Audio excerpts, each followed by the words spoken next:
Woo! We, ladies and gents, welcome one, welcome all. I moved to Oregon. We made it. Feeling good. I know it's been like a week and a half since I posted anything on here, but today we're going to be doing the 941 review. As you can see, we got Pup still. This big boy over here with the tail, that's Kiko. Small one, that's Athena. Hey. They're about to get kicked out of the room. And speaking of which, I'll show you the room. Got the flag. Gotta keep that posted. The bed. I got the windowsill. It's a bunch of light that you can. Oh, almost spilled the drink. Okay, it's a bunch of light that you can't see past. I got this. You know, the friends and the family. I had a mic stand, or not a mic stand. Mic stand, and it doesn't fit, so we're gonna keep it like that. Glasses. I have the tennis racket, the machete, and the lightsaber. Banner, dogs, computer still ready to go, looking sick. TV, PS4, the end of the bed. That stuff's kind of messy right now. The closet, skateboard. That's it. This is it. Let's get back on track and get this shit cracking.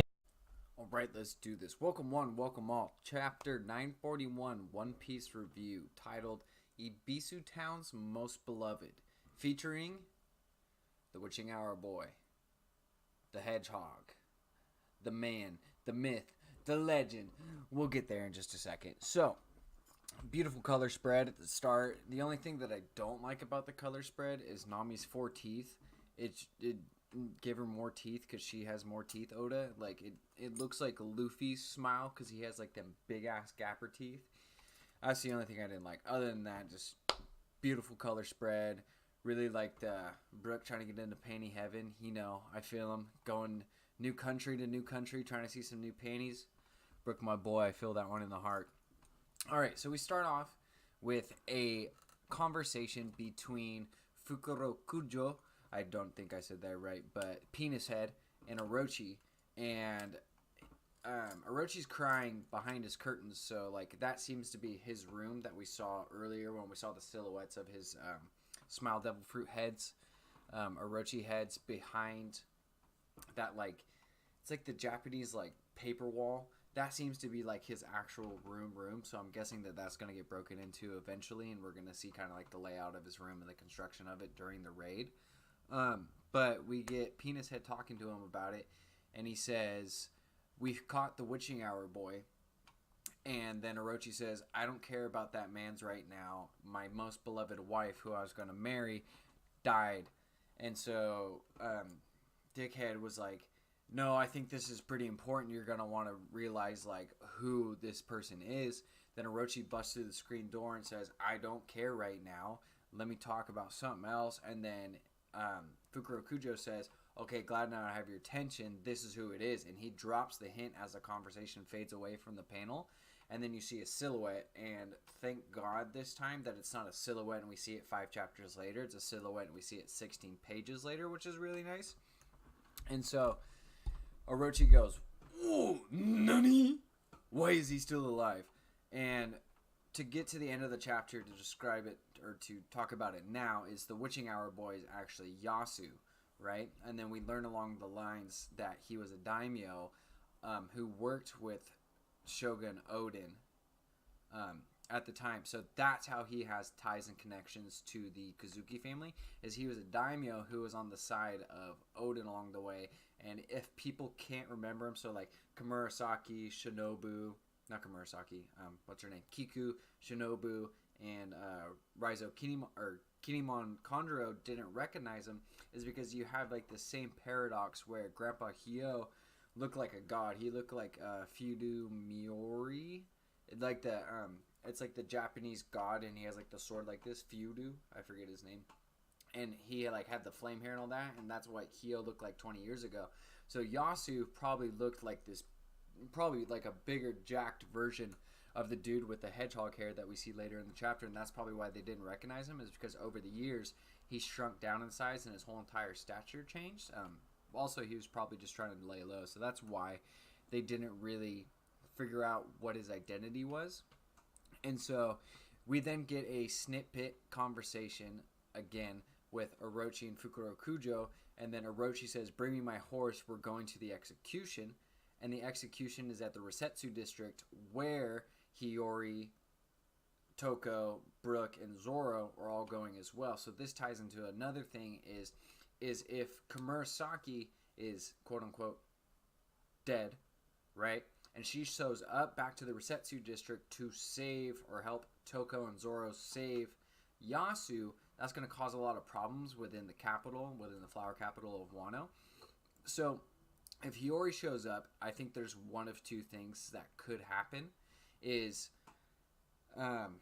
what's his name? Kiroshiro, right? Kiroshiro is going to have to cover up again, and then he's going to be at fault with Orochi, and Orochi's going to start questioning him because Kiroshiro is the one who killed Hiyori in the act a couple of chapters ago.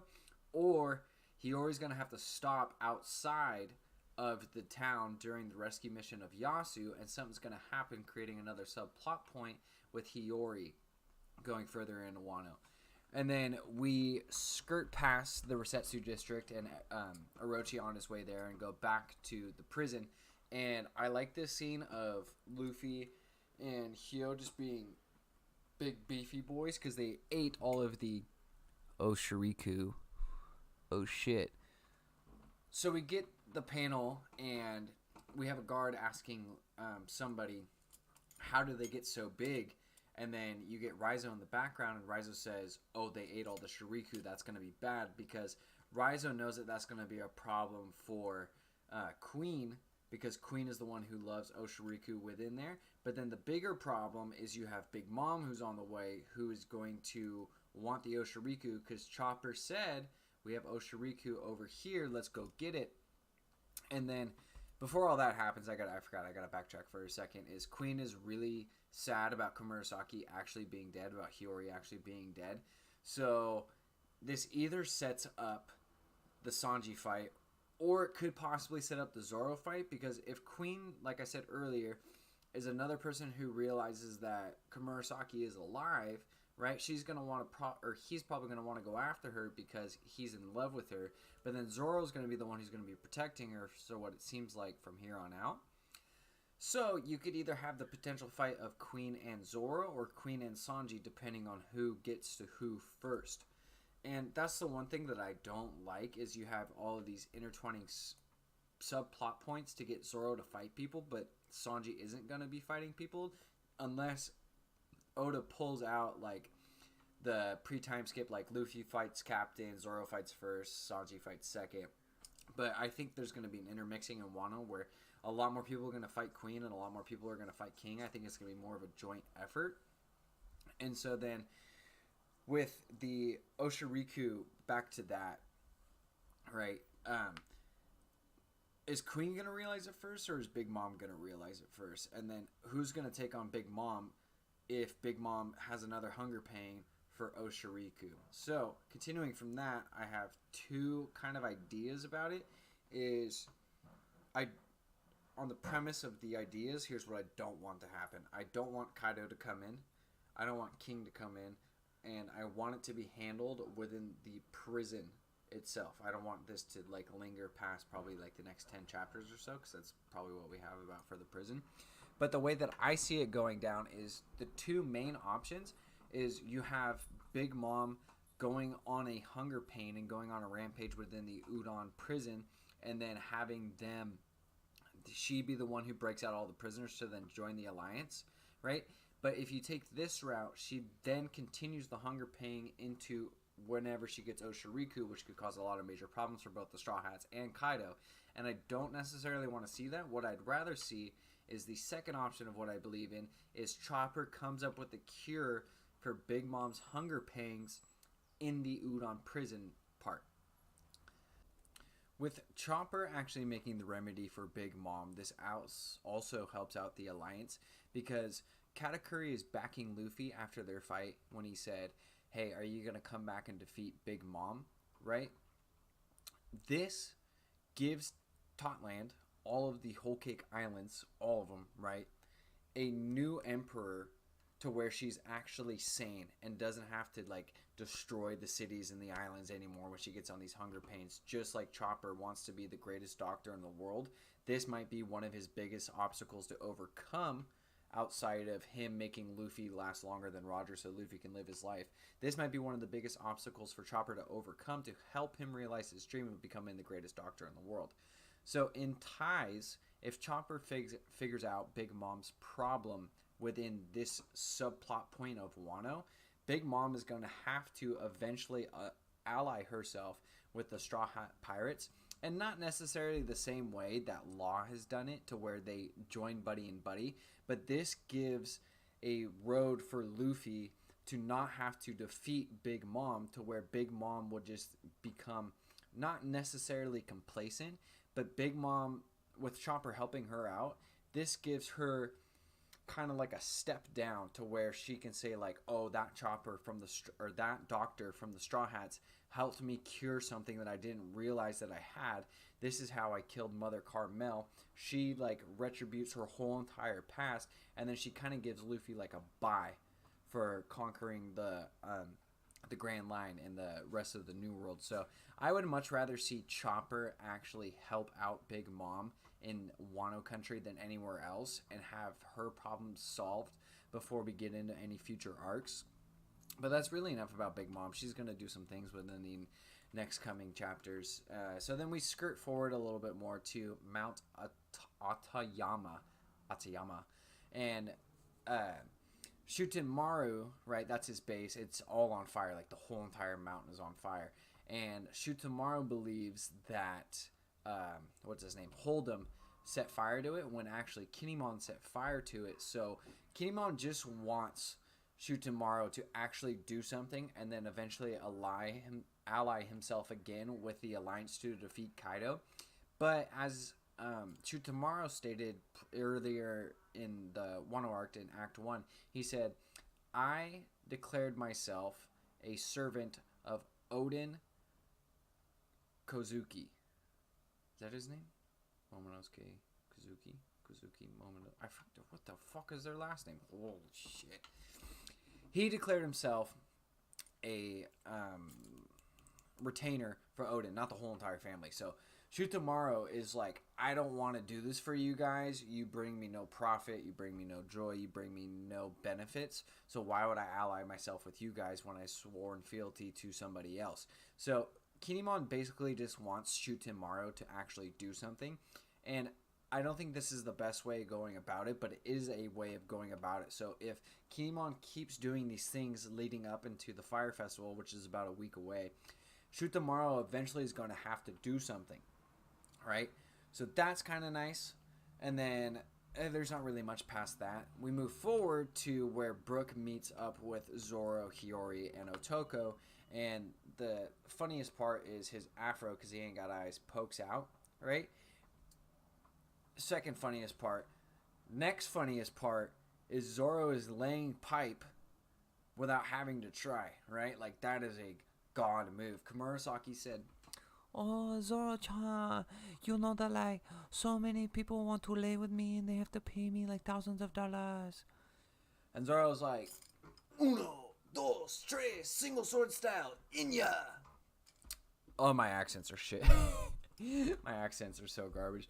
But Zoro lays pipe, right? And then she says, did you have a fun time last night or something like that? And Zoro's like, oh, you're awfully chirpy this morning. Like, not denying it, so, like, you know he's in there just getting cheeks, right? And so then we get the realization from Otoko that Yasu is her father, then Yasu is the witching hour boy, and that they're going to basically crucify him. Like, they have him up on, like, this giant Jesus piece ready to crucify him.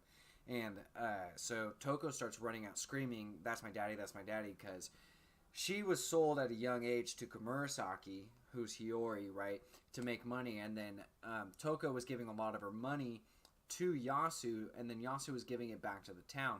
But because he is the witching hour boy, right, there's two ways that you can see this, is that the money that he was given from Otoko to give to Ebisu town is spun by Orochi, right, into this bad kind of characteristic to where he's stealing from Orochi and they're playing the part of propaganda to make Yasu a target, but they didn't know who Yasu was previous to this.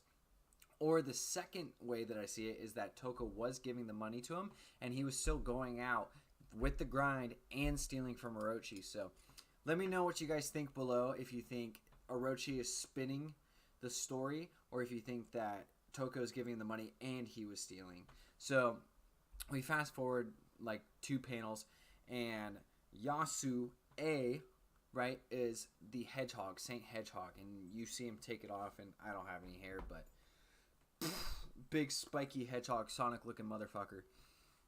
And at his crucifixion, he's smiling, right, which gives the impersonation or the impression that he is tied to somewhat of a D, because he's about to die and he's smiling on it. So either he has some connections to the D, which would make sense because Wano was never aligned with the world government, and they've been separated from the world government since forever, right? It's always been an isolated country. So what if Wano was one of the original kingdoms that the 20 kingdoms were trying to fight against?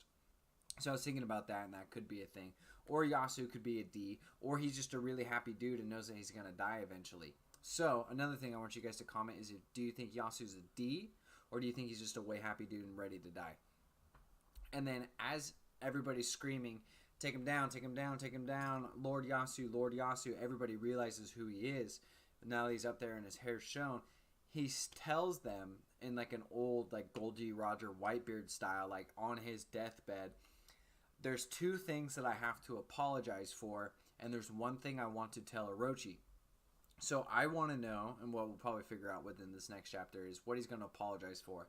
My guesses are, for one of the big ones, was that he personally feels like, because he wasn't there during the 20 years of Orochi's reign, slightly responsible for that, and because he couldn't help out because he helped out with Oden previously, he's probably going to apologize to the people of Wano for not being there for them. And then the second thing that he probably wants to apologize about is for them waiting that long for the return of the Kazukis to come back and rightfully take their throne. And I don't know what he's going to tell Orochi. I haven't really thought of like any theories or any ideas of what he could say to Orochi that's going to progress the plot line or add in another twist to the plot line. But along the lines of something that he wants to tell Orochi, it's not going to be told until Orochi arrives there. So I think Orochi arrives there in about 2 chapters, 3 tops. And then that's when we'll get the revelation of what Yasu actually says. So in the upcoming chapter, I think we skirt back to the prison. And then I think we get a little bit more of the trip from Zorobrook, Hiyori, and Toko to the Resetsu district. And that's about it. Thank you guys. I'm glad to be back. Glad I moved up here nice and safe. I'm going to go hammer out a couple more job interviews. So like the video if you like the video. Subscribe. Tell your moms. Tell your dads. Tell your brothers. Tell your girlfriends. Tell your boyfriends. I'll see y'all soon.